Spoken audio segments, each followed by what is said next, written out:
Buenas tardes. Vamos a dar inicio a la audiencia pública convocada en el marco del expediente número 7931 de 2025. Procedamos con la lectura del acta. 24 de septiembre del 2025. Audiencia pública convocada por la segunda sala del Tribunal de Contrataciones Públicas, presidida por el señor vocal Steven Aníbal Flores Olivera y conformada por el señor vocal César Arturo Sánchez Caminiti y la señora vocal Sonia Tatiana Angulo Reategui.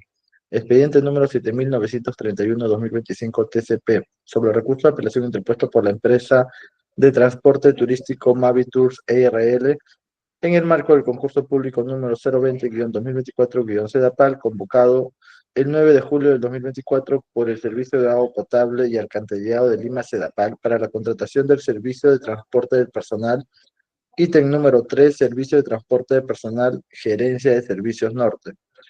Se encuentran presentes en representación del postor impugnante para hacer informe legal el señor abogado Guillermo Alfonso Palacios Dodero con el registro del Colegio de Abogados de Callao número 4136.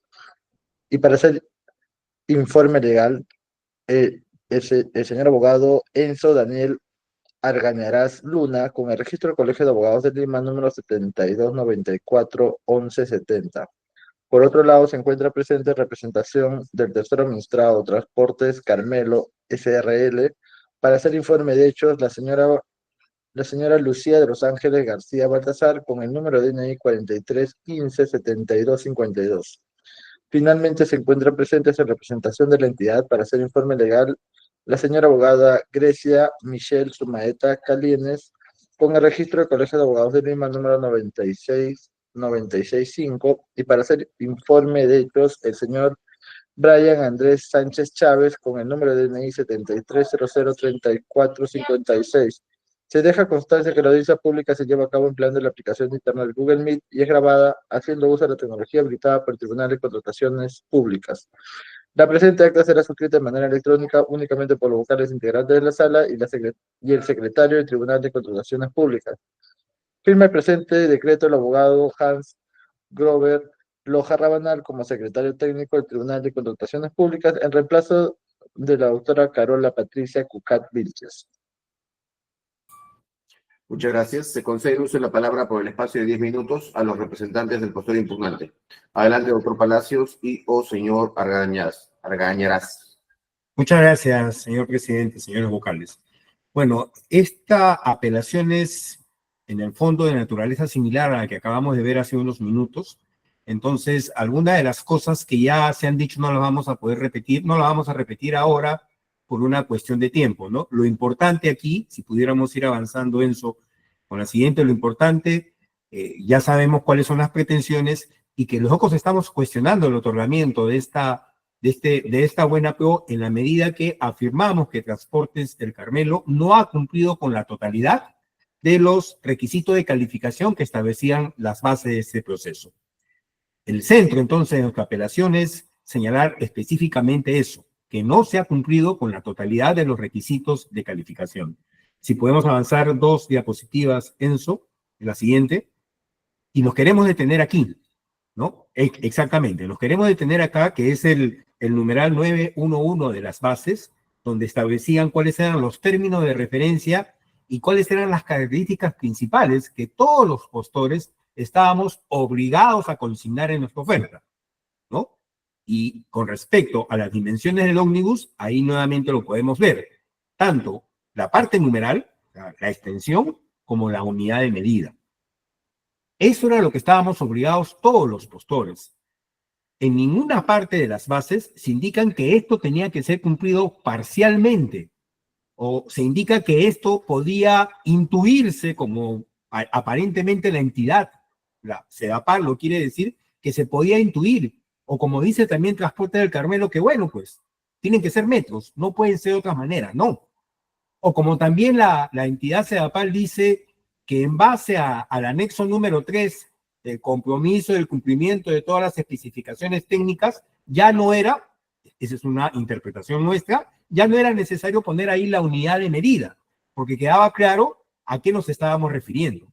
Si eso fuese cierto, entonces no hubiera sido necesario presentar ningún tipo de documento, bastaba con el anexo 3. Volviendo entonces, aquí las bases indican expresamente que se tenía que cumplir con todos. Y era importante la unidad de medida, para no confundirlo, porque las bases así lo habían dicho, se tiene que poner la extensión y la unidad de medida para que no haya confusión con respecto a cuáles eran las características de los vehículos que se estaban ofreciendo. Entonces, no se puede soslayar esa importancia como se está tratando de decir. No pues, o sea, ¿qué más vamos a poner? Ya está ahí, pues. O sea, ese tipo de afirmación es válido no de un informe legal, sino un informe de hechos, pero no legal, porque legalmente sabemos que lo que nos estaban exigiendo las bases era lo que teníamos que estar cumpliendo. Ni la entidad ni el postor podrían, Transporte del Carmelo, podían sustituir esta obligación que aparecía en esta parte de las bases. Si podemos adelantar 2 diapositivas también. Muchas gracias. Allí. En este caso, en este concurso, en este ítem, que es el ítem 3, Transporte del Carmelo presentó solo un compromiso de compraventa, el del Gigerbus, que también ya lo hemos visto cuando estuvimos hablando en las exposiciones anteriores. Y aquí podemos ver, o sea, en algún momento se ha dicho, bueno, ahí está pues, 9 metros tantos, 3 metros tantos, en fin. ¿Qué más quieren que pongamos? Lo que queremos que se ponga es específicamente lo que las bases exigían. Y las bases exigían no que las dimensiones fueran cumplidas a la mitad, sino en su totalidad. Bajo ese mismo criterio, cualquiera de las otras características principales que las bases exigían, también se podían cumplir a la mitad, pues. Y también se podía intuir después qué cosa se quería decir. No, sabíamos muy bien que la presentación de documentos y la responsabilidad es objetiva, tratándose de contrataciones con el Estado, tratándose de procesos de selección. Entonces, si no aparece allí, entonces no se cumplió. Y esto es lo que se presentó también acá en el anexo, en el ítem 3. O sea, un documento donde estaban las características principales que exigían las bases, pero no la unidad de medida que es importante. Nosotros en ningún momento hemos dicho que se tenían que presentar los catálogos de los vehículos. Nosotros lo que hemos dicho, y lo vamos a demostrar después con otros documentos, es que en los catálogos de esta empresa Gigerbus, no solamente se refieren a metros, se refieren a milímetros, se refieren a pies, se refieren a pulgadas, sus vehículos. Entonces, cuando ahí ponen esa medida sin la unidad, ¿a qué se están refiriendo? ¿A qué unidad de medida se están refiriendo? No lo sabemos, ¿no? Si podemos avanzar en eso, por favor. Una más. Y acá nos queremos detener también en esto, ¿no? Se ha querido decir que nosotros estábamos exigiendo que en la oferta se presentara, se acreditara la propiedad de esos vehículos. No. O que esto no tiene que ver, esto tiene que ver luego de la firma del contrato. No, luego lo que queremos decir es que si Transportes del Carmelo presenta un contrato de Gigerbus donde no están todas las condiciones o todas las condiciones técnicas exigidas, las principales que exigían las bases, entonces además vemos ese contrato de Gigerbus y hay una serie de circunstancias que nos hacen a nosotros dudar acerca de que si realmente va a haber la disponibilidad de los vehículos cuando sea necesario. No estamos diciendo que esto era lo que se tenía que presentar. Lo que estamos diciendo es, y es válido por estas circunstancias que estamos hablando, acerca de que no estaba domiciliada en el país y faltaba una serie de circunstancias, es válido considerar que existe una duda acerca de la disponibilidad de los equipos. Más aún, y ahí está lo importante, de que cuando han señalado cuáles son esos equipos que van a poner a disposición, nos indica la unidad de medida, que es una de las características. Entonces, no quitemos de contexto lo que estamos diciendo nosotros. No hemos dicho que se tenga que presentar propiedad ni esas cosas. Lo que estamos diciendo es que hay serias dudas acerca, para nosotros, de que se pueda contar con esa disponibilidad de los equipos basados en todos estos elementos, ¿no? ¿Podemos avanzar, Enzo? Con respecto al informe técnico, otra vez Sedapal en la exposición anterior lo ha dicho. O sea, sí reconoce que falta esa unidad de medida, pero también dice que eso no es necesario porque el comité con lo que tenía fue suficiente. Eso no soporta para nosotros pues un análisis legal de lo que está pidiendo las bases. O sea, volvemos a decir, bajo ese mismo criterio podía faltar otra cosa más, ¿no? Y al faltar otra cosa más, entonces, bueno, el comité, que ya con un criterio subjetivo, no objetivo, podía entender, no es necesario que se ponga tal cosa porque nosotros entendemos que es así. Acá no es no darle importancia a lo que es la unidad de medida, acá darle importancia a lo que estaban exigiendo las bases, y las bases exigían eso. Entonces, acá no hay algo de menos importancia o más importancia. Acá es lo que pedían las bases, y las bases exigían eso, y entonces no se puede decir alguno de los documentos, no, eran todos los que le faltaban. Se habían hecho como con una plana, ¿no? Y a todos les faltaba. O sea, Higerbus y las demás empresas que presentaron, bueno, en este ítem 3 no estaban las demás, le faltaba esta unidad de medida. Entonces, el informe técnico, técnico legal de CEDAPAL incurre en esa omisión, ¿no? Incurre en la omisión de decir, bueno, pues, no importa, pues, en otras palabras está diciendo eso, no importa que falte, pues, nosotros sabemos que es así. Y eso no soporta un análisis legal, ¿no? Podemos avanzar entonces a lo que dijo Transportes del Carmelo en su escrito. Bueno, Transportes del Carmelo, sí, pues efectivamente, cuando presentó su escrito, no alegó absolutamente nada con respecto a nuestra apelación. Recién lo está haciendo ahora de una actitud que a nosotros nos incomoda porque no tenemos la oportunidad, no hemos tenido la oportunidad en su momento de ver qué cosa era lo que ellos podían decir con respecto a nuestra apelación. Recién lo están diciendo, ¿no? Pero vamos a lo que ella dijo. Esta es una situación diferente a la del caso del ítem 1, que dice información imprecisa, porque dice que en el anexo 3 no se indica a qué ítem corresponde. Y nosotros vemos ahí el anexo 3 y dice ítem 3, y dice Lima Metropolitana y el Callao, y también Transporte del Carmelo dice, no, es que no se sabe cuáles rutas. Bueno, Lima Metropolitana y Callao y ítem 3. Si utilizamos por un momento el argumento que se da con respecto, no, es que ahí dice tal ítem, entonces también serviría para este caso, ¿no? Y además, en este ítem, en el ítem 3, hay tantas rutas, tanto que se refieren a Lima como a la provincia constitucional del Callao. Entonces, no entendemos a qué se está refiriendo el Transporte del Carmelo con esta observación, ¿no? Podemos seguir avanzando. Y acá nuevamente también tenemos lo del compromiso de venta, ¿no? Seguro va a alegar exactamente lo mismo, ¿no? Que dice que estos compromisos de venta presentados están de acuerdo a los fines del consorcio y no a los fines del postor o de la entidad, ¿no? Pero ya sabemos cuáles son los fines del consorcio. ¿Ya? Todos los que trabajamos en contratación de Estado sabemos que cuando se constituye una promesa de consorcio, el objetivo específico de ese consorcio, en caso de que se tenga la buena pro, es la prestación del servicio. Y además acá lo que estaba diciendo este documento es que ese compromiso de compra-venta se mantendría todo el tiempo que sea necesario para cumplir los fines del consorcio. ¿Y cuáles eran los fines del consorcio? Bueno, primero, a nivel de promesa de consorcio, ganar esta buena pro. Y segundo, si ganaba la buena pro, cumplir el contrato hasta su fin. Entonces, no entendemos cuál es la incongruencia que se está indicando aquí, más allá de querer hacer un juego de palabras con respecto a lo que se dijo y a lo que no se dijo, ¿no? Y el siguiente... Disculpe, su tiempo se ha cumplido. Muchas gracias. Gracias. Se concede el uso de la palabra por el espacio de 10 minutos a la representante del tercer administrado. Adelante, doctora Lucía García Baltasar. Buenas tardes ya. Muchas gracias, doctor. Un segundito, por favor.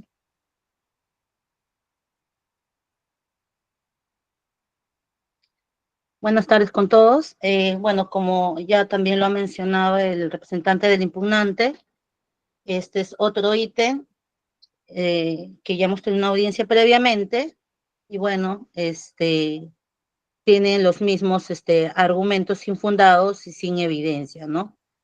Y acá quiero hacer, antes de que me olvide, de acuerdo a lo que ha manifestado el señor primero, que con relación a que recién estamos dando absolución, tenemos derecho a nuestra defensa, no estamos agregando ningún cuestionamiento nuevo ni otro en contra del impugnante, por lo cual no se le ha afectado ningún derecho de defensa, para aclarar. Por otro lado, también continuando con lo que ha mencionado el representante del impugnante, nosotros, en efecto, en este ítem hemos cuestionado su anexo 3. ¿Y a razón de qué? O sea, para ellos, sí, no es válido ninguno de nuestros documentos que en el título diga el número del ítem para el cual se ha presentado el documento, pero para ellos entonces sí, cuando ellos lo presentan, entonces para ellos sí es válido. Eso es lo que estoy entendiendo. Entonces, claramente hay una desigualdad en el principio de, hay una transgresión en el principio de igualdad de trato, porque para nosotros sí, estos documentos no son válidos, pero para ellos sí es válido. Pero a diferencia de nosotros, lo de ellos es más grave. Y es más, adelantándome, mañana tenemos otra audiencia y van a poder corroborar fehacientemente que lo de ellos es más grave. Ellos han presentado el anexo 3 que a la vista tienen y ellos han señalado que van a, ¿para qué se comprometen? Si bien dicen ítem 3, ellos dicen que para dar el servicio en todo Lima y Callao. Eso es lo que dice ese anexo. Y el ítem, como ya hemos mencionado, este es un proceso por ítems. Cada ítem, de acuerdo al reglamento aplicable a este proceso, es independiente uno del otro. Para este ítem, las bases integradas han precisado las rutas. Entonces, ellos tiene que haber una coherencia entre lo que han indicado que sería para las rutas o para el ítem 3. Para ellos decir que van a brindar el servicio en todas las para el ingreso y salida, en todas las áreas de Lima Metropolitana y Callao. ¿Qué significa? Este anexo más bien a mí me evidencia o me genera incertidumbre que en la etapa de ejecución contractual van a seguir las rutas o por las rutas que se han designado en las bases integradas, porque podrían movilizarse por cualquier lado y las rutas cuando finalmente digan, ¿qué pasó? ¿Y esta ruta? En mi anexo 3 dice Lima y Callao. Entonces, este anexo 3 más bien evidencia una incongruencia y una falta de credibilidad en que van a ejecutar en las rutas indicadas y precisadas para el ítem 3 establecidas en las bases integradas. Entonces, este anexo sí es una oferta, un documento impreciso. Adicionalmente a ello, en relación a lo que hemos señalado en cuanto a que para qué fines o por qué razón lo estoy indicando. Ese compromiso que ellos han presentado para este ítem también, los compromisos que han presentado de compra-venta para este ítem, sí está condicionada. ¿Y por qué? De la misma manera como el representante lo dice. ¿Para qué sentido tendría pedir un compromiso u otro documento que acredite la disponibilidad de las unidades vehiculares si bastaría solamente su promesa de consorcio, donde dicen pues seguramente que son los fines de ellos? No lo sabemos. Además, si ellos tanto dicen que, a decir de ellos que sí, se tenía que poner la unidad de medida, pese a que sí en nuestros compromisos se ha establecido de acuerdo con el numeral 9.1, donde están establecidas las medidas, tal cual, entonces no hay ninguna oferta incongruente de parte de nuestra oferta. Entonces no tendría sentido también que en sus documentos ellos digan para los fines de su promesa de consorcio. De acuerdo a la revisión por parte de nosotros, consideramos que estos compromisos sí están condicionados. Porque mañana más tarde podría decir, bueno, estaba condicionada a los fines de mi consorcio, contradiciendo a lo requerido por la entidad. ¿Qué cosa era? Las unidades vehiculares con las rutas requeridas, es más, ni siquiera están las rutas en sus compromisos de compra-venta. Entonces, para nosotros sí, este es un documento que presenta incongruencia, porque por un lado dice que van para el cumplimiento de los requerimientos de la entidad, y en la parte final dice, no, para los fines de mi consorcio, de su consorcio. Entonces sí hay una incongruencia.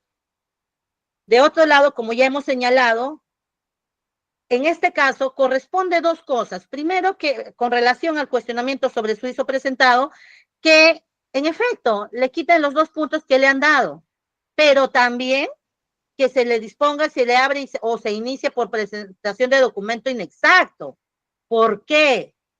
Porque este documento cumple con todos los criterios de presentación de información inexacta, porque este documento ha sido para obtener un beneficio. ¿Qué cosa es? Un puntaje.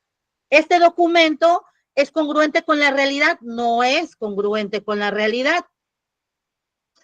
¿Correcto? Entonces, no es congruente con la realidad, porque la fecha de expiración no es la que corresponde con el documento que seguramente, o no lo sabemos, podría haber o existir. Pero claramente sí, de nuestra parte, hemos verificado y a razón de que han modificado, de repente hasta es adulterado. No sabemos si de repente ellos lo han adulterado. En ese aspecto, nosotros no podemos hacer afirmaciones sin tener prueba en contrario. Lo que sí está plenamente evidenciado y verificado, y que, como he mencionado en la anterior audiencia, el día de ayer recién la notaría Taíno nos ha entregado el acta, lo vamos a adjuntar el día de hoy con un escrito complementario, en donde se evidencia claramente que la fecha de expiración es más, revisada, el mismo QR del documento presentado en su oferta, evidencia una fecha distinta a lo que se ha señalado o lo que está consignado en este documento. Por tanto, cumple con todos los criterios para que se le disponga el procedimiento administrativo sancionador o se le abra para que se investigue, porque de repente hasta adulterado es, no lo sabemos. Pero sí, claro está que no debía, este documento presenta información inexacta y además se debe quitarle el puntaje correspondiente. Por otro lado, en relación a los cuestionamientos a nuestra representada, como ya he mencionado, son los mismos cuestionamientos. Ellos están cuestionando nuestro compromiso en este caso, hay un compromiso de compraventa del ítem 3, donde claramente lo que estoy mostrando a la vista es sustentar la disponibilidad de los vehículos que cumplen con las características del 9.1.1.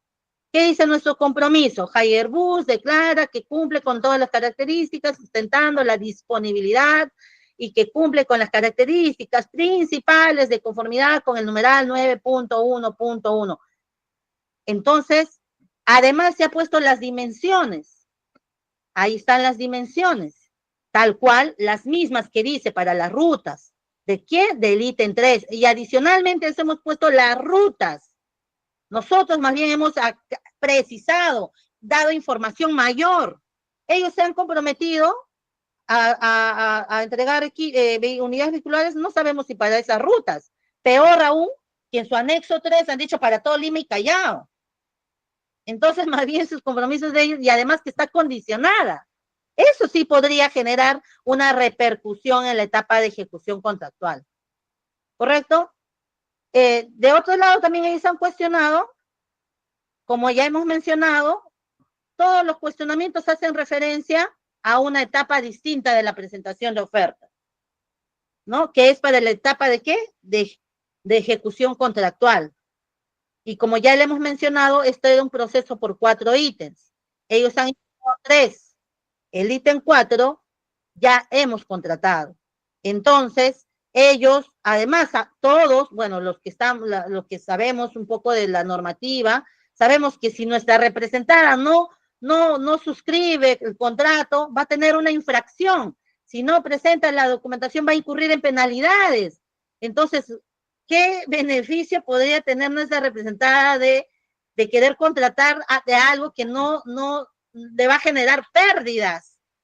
Entonces, me parece que no me parece, el impugnante está haciendo cuestionamientos sobre una etapa que no es la pertinente en este momento, porque aún ni siquiera hemos suscrito contrato. Y todos los documentos, además, han sido presentados bajo el principio de presunción de veracidad. Y en todo caso, sin perjuicio de los puestos, si tienen alguna duda el tribunal, los invitamos, ¿no? O pueden, en el caso ustedes lo consideren necesario, hacerle la consulta a la empresa Hairbus. Y adicionalmente, esto de acuerdo a lo que me manifiesta mi representada, es que Hairbus no es la primera vez que se le va a comprar a Hairbus. Ya se le ha comprado desde el 2016 vehículos. Entonces, tampoco es cierto que se tenga o que este fabricante o que esta empresa tenga que tener una razón domiciliaria en el Perú o que acreditemos su domicilio, etcétera. Eso no ha sido objeto de... eso no ha sido ninguna exigencia en las bases integradas. Gracias. Gracias. Se concede el uso de la palabra por el espacio de 10 minutos a los representantes de la entidad convocante. Adelante, por favor. Señor presidente, señores vocales, con todos los presentes, buenas tardes. La posición de la entidad es la siguiente. En el primer punto, respecto a que no se indica la unidad de medida en el compromiso de compra-venta con Hairbus, las bases, es de precisar que las bases solamente señalan una unidad de medida, como se comentó anteriormente, que es metros, por lo que no podría afirmarse que el comité de selección incurriría en un error sobre el tipo de unidad. Adicionalmente a ello, contamos con el anexo número 3, que es la declaración jurada de cumplimiento de los términos de referencia, en el cual Transportes Carmelo SRL declaró expresamente que el servicio ofertado se ajusta a lo dispuesto en los TDR. ¿no? Es decir, a lo contenido en el numeral 3.1 del capítulo 3 de la sección específica de las bases. Pero no solamente eso está contemplado así en el anexo número 3, sino también que en el propio compromiso de compra-venta con Haiger Bus Company Limited se declaró que las unidades ofertadas cumplen con las características y requisitos estipulados en los TDR.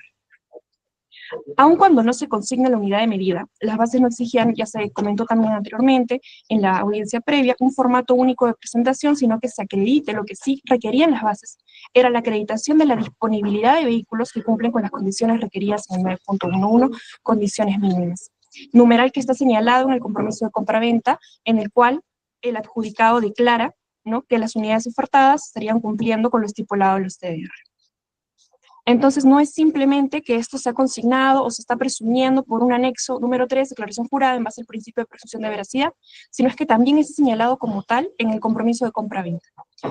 Respecto al segundo punto, sobre que el compromiso de compra-venta se señala una gerencia distinta, se identifica de manera expresa, ¿no? El comité de selección ha señalado que en el compromiso se identifica de manera expresa que el ítem es el número 3. En ese sentido, el error sería meramente formal, no afectando la validez ni el contenido sustancial del compromiso. Como punto número 3, tenemos que respecto a los 5 días hábiles posteriores a la suscripción del contrato, que se deba presentar copia simple, la tarjeta de identificación vincular, y que Haiger estaría domiciliado en China y no cuenta con un representante domiciliado en Perú, lo cual haría imposible, según el apelante, que Transportes Carmelo S.r.l. pueda cumplir con la presentación de la tarjeta en el plazo estipulado en las bases. Alegamos que las bases no condicionaron la validez de los compromisos a que el proveedor cuente con representantes en Perú, sino que cualquier verificación adicional, ya sea gestiones de inmatriculación, en SUNAT o restricciones de importación, corresponden a la etapa de ejecución contractual, tal como lo señalan las bases, y no corresponde a la etapa de calificación de ofertas. La presentación de la tarjeta de identificación vincular no es un hecho que haya pasado, por lo que no podemos decir, no podemos alegar que no podrá presentarla en su oportunidad. Esta es una etapa previa a la ejecución contractual. Finalmente, sobre el punto número 4, sobre la presunta documentación falsa o inexacta, señalamos que la validez y autenticidad de los documentos presentados como parte de la oferta se amparan en el principio de presunción de veracidad, presumiéndose verdaderos. La verificación de dicha veracidad es parte del control posterior, que se realizará en su oportunidad por parte del órgano encargado de las contrataciones, ahora dependencia encargada de las contrataciones, conforme al artículo 64.6 del reglamento. En ese sentido, alegamos que revisar la veracidad de los documentos presentados en esta etapa por parte del comité de selección excede las competencias del comité de selección. Por lo expuesto, solicitamos a su despacho se evalúe y se declara infundado el recurso de apelación. Gracias. Muchas gracias. Se consulta al representante del postor impugnante si va a hacer uso de su derecho de réplica. De ser así, por el espacio de 3 minutos. Sí, doctor. Gracias. Bueno, lo que hemos estado escuchando es una repetición ya de un libreto acerca de las cosas que dijeron en los documentos iniciales, ¿no? Y nosotros queríamos incidir en base a eso a 2 aspectos importantes, ¿no? El primero es con respecto a lo que dijimos con respecto a la disponibilidad de los equipos, ¿no? O sea, se vuelve a decir que nosotros estamos diciendo de que se tenía que acreditar propiedad al momento de la presentación de la oferta y no es así. Lo que nosotros hemos venido diciendo de una y otro momento es de que existen una serie de elementos que causan una duda con respecto a que si va a haber la disponibilidad o no de esos vehículos, ¿no? Y básicamente con respecto al contrato de Haiger Bus, ¿no? Con respecto a eso. Eso es lo que hemos estado diciendo en todo momento. Hace unos momentos, la representante de Sedapal ha dicho de que todo esto es posterior, es objeto de una fiscalización posterior, que entonces verificar estos hechos antes, ¿no? Excederían las competencias del comité. Y sin embargo, también se recordó de que este proceso tuvo una primera etapa, ¿no? Donde la empresa que representamos fue la que ganó la Buena Pro, y en esa primera etapa, que luego esa Buena Pro fue declarada nula y por eso estamos aquí ahora, en esa primera etapa, antes del otorgamiento de la Buena Pro, el comité le mandó una comunicación a todas las empresas de las cuales habíamos presentado nosotros compromisos de compraventa, básicamente la empresa Tracto Camiones, ¿no? Preguntándole si esos compromisos de compraventa eran verdaderos. Entonces, ¿dónde está el exceso de facultades y funciones del comité? O sea, lo hizo en la primera vez y ahora considera no lo podemos hacer, o todo está en base al anexo 3, o disculpen, sí, al anexo 3 de la declaración de la veracidad. Entonces, ¿dónde quedan esos argumentos que han estado diciendo? Si la primera vez lo hicieron con nosotros, ¿no? Preguntándonos si efectivamente, le preguntaron a esas empresas si efectivamente ellos habían emitido ese tipo de contratos.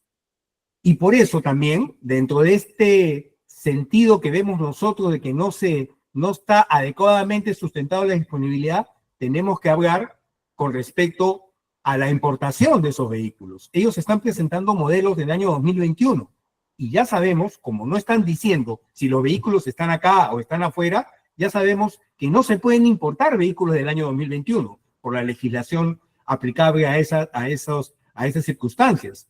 Y ese es un elemento más que nos hace dudar acerca de la disponibilidad de esos vehículos, ¿no? Luego, con respecto a lo del anexo 3, ¿no? O sea, se sigue diciendo que la sola presentación del anexo 3 haría innecesario las demás cosas. En la medida que dicen, como nosotros estamos poniendo, de que la unidad de medida es el metro, entonces ya no es necesario poner nada más. Y eso no aparece de las bases.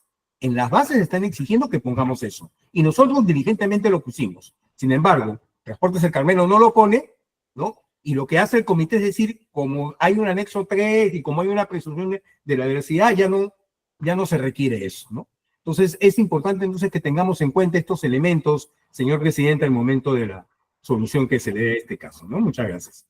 Muchas gracias, doctor Palacios. Se consulta a la representante del tercero administrado si va a hacer uso de su derecho de dúplica. De ser así, también con el espacio de 3 minutos. Sí, muchas gracias, señor presidente. He anotado la imagen que ha proyectado ahorita el representante del impugnante y es curioso que se contradiga, ¿no? Él dice que no está cuestionando en ningún momento que los vehículos sean de propiedad del fabricante o de la empresa Haier Bus, pero en su lámina, y dice a la letra, Haier indica que Transportes Carmelo comprará los vehículos, pero no indica que los mismos sean de su fabricación y que se encuentren a su nombre o sean de su propiedad. Bueno, de repente yo tengo otra lectura y de repente estoy interpretando mal, pero ellos están cuestionando que deberíamos acreditar también, por ende, o en consecuencia, o pareciera que teníamos también que demostrar o acreditar o traer, no sé, qué información adicional al compromiso. El compromiso, en este caso las bases, ¿no? Hay que remitirnos a lo que dicen las bases. Las bases te dicen que acreditemos, que sustentemos la disponibilidad de los vehículos ¿con qué? Si son de mi propiedad, es decir, del postor, ¿no? Con un compromiso de compra, venta o alquiler, y ojo, y dice, u otro documento que acredite fehacientemente la disponibilidad. ¿En qué supuesto estamos nosotros? En el compromiso de compra-venta, en este caso del ítem 3. También hay que recordarle al señor que, o en todo caso a todos los presentes de la audiencia, que estamos en un recurso de apelación del ítem 3 del procedimiento de selección, concurso público 20-2024, del que ha sido presentación de ofertas el 31 de julio de este año. Yo no sé lo que ha ocurrido en otro proceso, no lo sé. Y que cada ítem es independiente uno del otro. Entonces, de otro lado también le he escuchado mencionar el anexo 3. Bueno, las bases son las reglas definitivas. No se ha pedido que se acrediten las especificaciones técnicas. Recordar nuevamente que estamos ante un concurso público. Lo que se tenía que acreditar, ¿qué cosa era? La disponibilidad. Y con nuestros compromisos presentados se ha acreditado la disponibilidad del equipamiento estratégico de acuerdo con el número. Es más, se ha consignado el numeral donde están, entre otros, las dimensiones y por ende la unidad de medida. Entonces, solicitamos que se declare infundado el recurso de apelación, además que se declare nulo o el acto, el factor de evaluación en la presentación del ISO y además se le disponga que se le abra y se le inicie un procedimiento administrativo disciplinario, porque claro está, ese ISO ha sido presentado para obtener un beneficio, que era el puntaje, y que la información que se visualice en el documento presentado en su oferta, estamos hablando de este proceso, no es congruente con la realidad. Entonces, Eso sería todo de mi parte. No tengo nada más que agregar. Gracias. Muchas gracias también. Se consulta a las representantes de la entidad si van a agregar algo más. De ser así, por el espacio de 3 minutos. No, señor presidente, por parte de la entidad no hay más que indicar. Gracias. Gracias también. Habiendo concluido con las exposiciones de las partes, vamos a proceder con la etapa de estación de preguntas de haberlas. En ese sentido, se consulta al doctor César Sánchez si va a formular preguntas. Buenas tardes, señor presidente. No tengo preguntas. Gracias, doctor. De igual manera, se consulta a la doctora Tatiana Angulo si va a formular preguntas. Buenas tardes, señor presidente. No tengo preguntas. Gracias. De mi parte tampoco tengo preguntas, con lo cual se da por concluida la presente audiencia. Gracias y buenas tardes. Muchas gracias a todos. Hasta luego.